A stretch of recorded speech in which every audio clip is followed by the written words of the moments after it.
Engkau menjadi terang di mataku.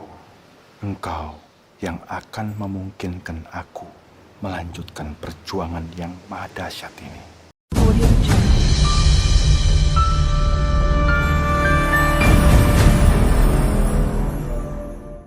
Hartini.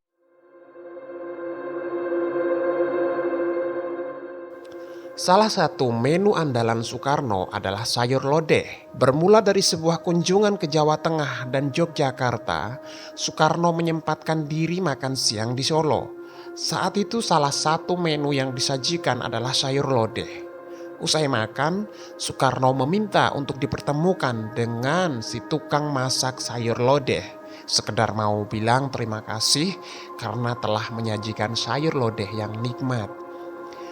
Maka muncullah seorang wanita, namanya Hartini, istri seorang dokter dan berusia kepala 3. Memang dasar Soekarno, pertemuan tersebut langsung membuat jiwa muda Soekarno seketika membara. Ia jatuh cinta dengan Hartini saat itu juga. Hartini merupakan wanita kelahiran Ponorogo 20 September 1924. Ia menikah dengan Dr. Suwondo dan dikaruniai 5 orang anak. Hartini pernah mengenyam pendidikan SMA di Bandung pada masa pendudukan Jepang. Pembawaannya merupakan prototipe wanita Jawa yang utuh, mulai dari penampilan, gerak-gerik, sampai tutur katanya adalah cermin wanita Jawa nyel. Pertemuan dengan Soekarno di Solo ternyata menjadi awal kedekatan mereka. Soekarno mulai sering berkirim surat cinta kepadanya dengan menggunakan nama pena Srihana untuk menghindari kecurigaan protokoler istana dan tentu saja sang istri sendiri, Fatmawati. Hubungan keduanya ini terus berlanjut melalui surat menyurat. Jika Soekarno mengidentifikasi dirinya dengan nama Srihana, maka Hartini dikasih nama pena Srihani. Surat cinta yang terkesan seperti anak ABG pada masa itu kemudian berujung pada lamaran Soekarno terhadap dirinya. 1 tahun sesudah serangan gombalnya Soekarno, keduanya pun menikah. Terkait rumah tangganya dengan Dr. Suwondo, Hartini mengungkapkan bahwa saat menerima lamaran Soekarno, ia dan Suwondo sudah tidak lagi seranjang alias sudah bercerai. Hal itu pula yang kemudian membuatnya menerima lamaran Soekarno setelah masa iddah atau masa menunggu yang diberlakukan kepada seorang wanita setelah bercerai berakhir. Sontak saja istana heboh. Fatmawati, sang istri, mengamuk. Meski pada mulanya Soekarno telah meminta restu kepada Fatmawati untuk menikah lagi, tapi Fatmawati ogah mengizinkannya. Ya, wanita mana kan yang mau membagi cintanya? Organisasi wanita ramai-ramai memprotes keputusan Soekarno tersebut.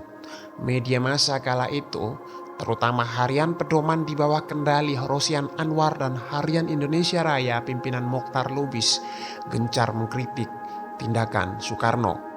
Namun bukan Soekarno namanya kalau mundur dan mengurungkan niat. Ia tetap memutuskan menikah meski tanpa restu sang First Lady Fatmawati.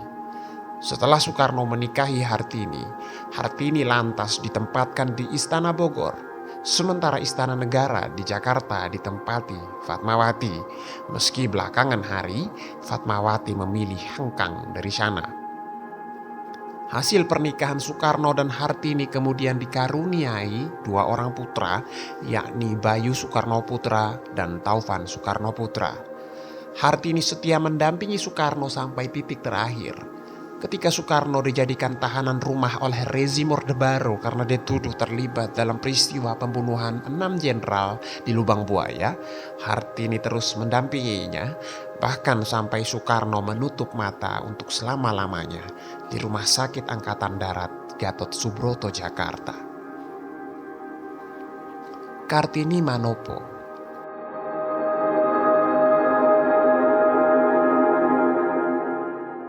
Sudah menjadi rahasia umum, Presiden Soekarno sangat menyukai seni.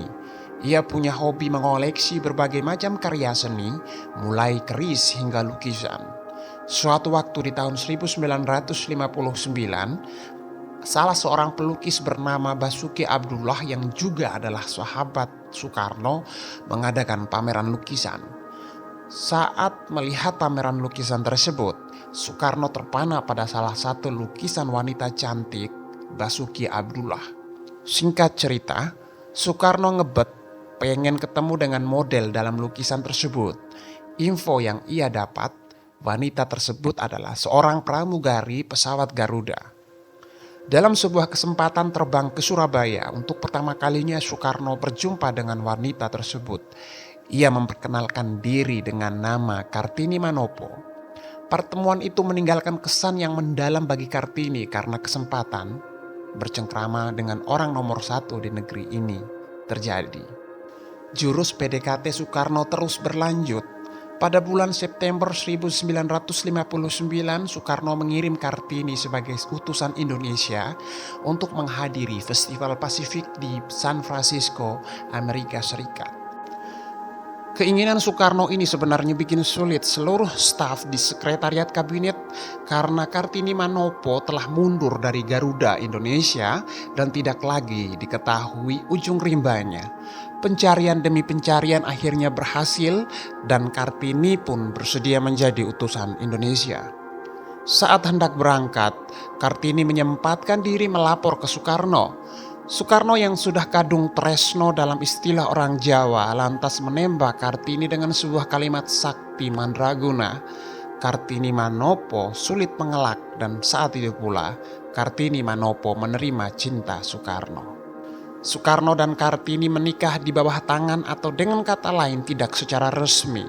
Budaya orang Sulawesi Utara memang tidak mengenal istri kedua, ketiga, dan seterusnya. Itulah yang kemudian menjadi alasan Kartini Manopo memilih nikah tidak resmi. Hubungan keduanya mengalami turbulensi saat pecah peristiwa gerakan 30 September 1965. Demi keselamatan Kartini dan benih mereka yang masih berada di dalam kandungan, Soekarno kemudian menyuruh Kartini ke Jerman. Pada tahun 1967, Kartini terbang ke Jerman dalam keadaan hamil.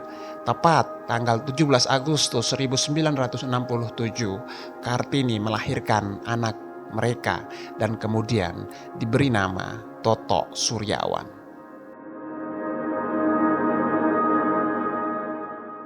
Ratna Sari Dewi.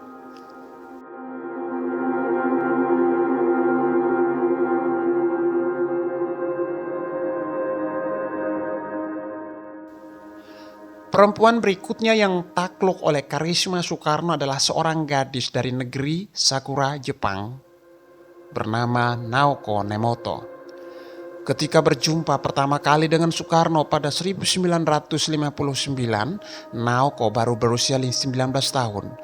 Menurut The Japanese and Sukarno's Indonesia, karya Masashi Nishihara, Presiden RI ini memang acap berkunjung ke Jepang untuk mengurus masalah ganti rugi perang. Tanggal 16 Juni 1959 dalam acara jamuan makan malam di Imperial Hotel, Tokyo, Soekarno berkenalan dengan Naoko.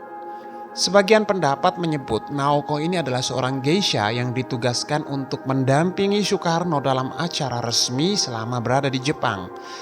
Beberapa bulan setelah pertemuan mereka di Tokyo itu, Soekarno mengundang Naoko Nemoto ke Indonesia.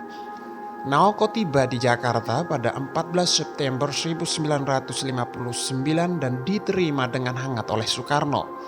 Hubungan keduanya pun bertambah dekat. Tanggal 3 Maret 1962, Bung Karno menikahi Naoko. Naoko pun memeluk Islam dan berganti namanya menjadi Ratna Sari Dewi. Naoko adalah perempuan kelima yang dikawini Bung Karno pada saat itu. Bahtera rumah tangga Bung Karno dengan Ratna Sari Dewi kandas pada 1970 atau 3 tahun setelah kelahiran putri mereka, Kartika Sari Dewi. Tak lama setelah perceraian itu, Soekarno meninggal dunia. Ratna Sari Dewi meninggalkan Indonesia setelah Soekarno tiada. Hidupnya berpindah-pindah dari Prancis, Swiss hingga Amerika Serikat. Sejak 1983, Ratna Sari Dewi Soekarno sempat kembali ke Jakarta. Wanita yang kerap dipanggil Madam Dewi ini diketahui menetap di Jepang pada 2008. Madam Dewi ini adalah istri Soekarno yang paling sering membuat kontroversi. Ia pernah bikin publik tanah air geram lantaran memamerkan foto bugil di sebuah majalah luar negeri. Tindakannya tersebut dianggap telah merendahkan wibawa Soekarno sebagai mantan suaminya. Namun demikian, meski banyak dihinggapi berita-berita miring, Madam Dewi terkenal memiliki jiwa sosial yang tinggi. Bersama anak sematawayangnya, Kartika Sari Dewi, Madam Dewi kerap mengadakan kegiatan sosial untuk membantu masyarakat Indonesia. Haryati.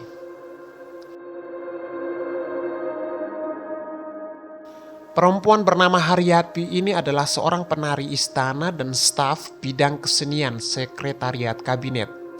Suatu ketika, mata garangan Soekarno terperanjat oleh lenggok tubuh Haryati saat menari di sebuah acara resmi kenegaraan yang dihadiri Soekarno. Sejak mengagumi keindahan tarian dan kemolekan tubuh Haryati, Soekarno langsung jatuh hati. Tak pelak segala jurus rayuan dilontarkan untuk menaklukkan hati perempuan satu ini. Pada tanggal 21 Mei 1963, Soekarno akhirnya menikahi gadis berusia 23 tahun itu dalam hajatan yang sederhana. Pernikahan keduanya sengaja tidak dipublikasikan ke khalayak untuk menjaga situasi dan kondisi tetap tenang dan tidak menggemparkan. Dalam sejarahnya, Haryati adalah istri yang paling tidak akur dengan istri-istri Soekarno yang lain.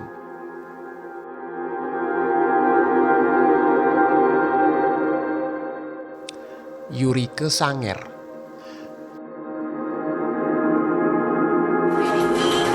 Jandanya Bung Karno.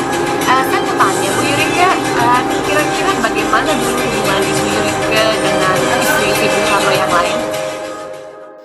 Istri Soekarno berikutnya adalah seorang remaja SMA bernama Yurike Sanger. Bung Karno mengenal Yurike semasa sang gadis masih tergabung di Barisan Bhinneka Tunggal Ika di sebuah acara kenegaraan pada 1963. Pemimpin karismatik itu juga tak ayal bikin Yurike jatuh hati lewat beragam perhatiannya hingga memutuskan menghalalkan hubungan mereka ke hadapan penghulu pada tanggal 6 Agustus 1964. Sebagaimana dengan istri-istrinya yang lain, Yurike kian kesulitan bertemu suaminya pasca tragedi 1965. Terlebih setelah Bung Karno mulai sakit-sakitan. Pada suatu ketika, Yurike bisa membesuk suaminya di Wisma Yaso. Bung Karno melayangkan permintaan yang sangat menusuk hatinya. Yurike diminta bercerai demi masa depan Yurike sendiri, permintaan yang awalnya ditolak oleh sang istri muda. Permintaan cerai itu cukup beralasan mengingat posisi Bung Karno yang terjepit oleh tekanan penguasa kala itu, di mana ia menjadi seorang tahanan negara. Besar kemungkinan Bung Karno tidak ingin hidup istri mudanya ini dipersulit oleh keadaan lantaran berstatus sebagai istri Bung Karno. Permintaan cerai dari Bung Karno itu akhirnya terpaksa dikabulkan. Keduanya resmi bercerai pada tahun 1967. Heldi Jafar. Sebagaimana pula Yurike Sanger, Heldi Jafar bisa bertemu dan dekat dengan Soekarno semasa tergabung di Barisan Bhinneka Tunggal Ika. Tarian lenso keduanya pada sebuah acara di Istana Negara seolah jadi titik balik kisah mereka yang sama-sama jatuh hati. Keintiman keduanya kian rapat dari waktu ke waktu sampai akhirnya Soekarno meminangnya dan menikahinya pada tanggal 11 Juni 1966 di istana, tepatnya di Wisma Negara. Namun, bahtera rumah tangga mereka hanya bertahan 2 tahun. Selain karena sudah dimakzulkannya Soekarno, sang pemimpin besar revolusi pun mulai sakit-sakitan. Untuk bisa bertemu saja harus di rumah Yurike di Jalan Cipinang, Cempedak, Polonia, Jakarta Timur. Di sisi lain, Heldi mulai gundah karena adanya orang ketiga. Di antara para pengagum Heldi, ada seorang pemuda yang paling gigih, Gusti Suryansyah Nur. putra Pangeran Muhammad Nur, mantan Menteri Pekerjaan Umum. Hingga suatu ketika kala keduanya bertemu di masa sulit, Heldi meminta izin untuk menjauh dari Soekarno. Keinginan Heldi untuk bercerai dari Soekarno dengan berat hati akhirnya dikabulkan oleh Soekarno. Soekarno dan Heldi Jafar pun resmi bercerai. Heldi Jafar kemudian menikah dengan Gusti Suryansyah pada tanggal 19 Juni 1968.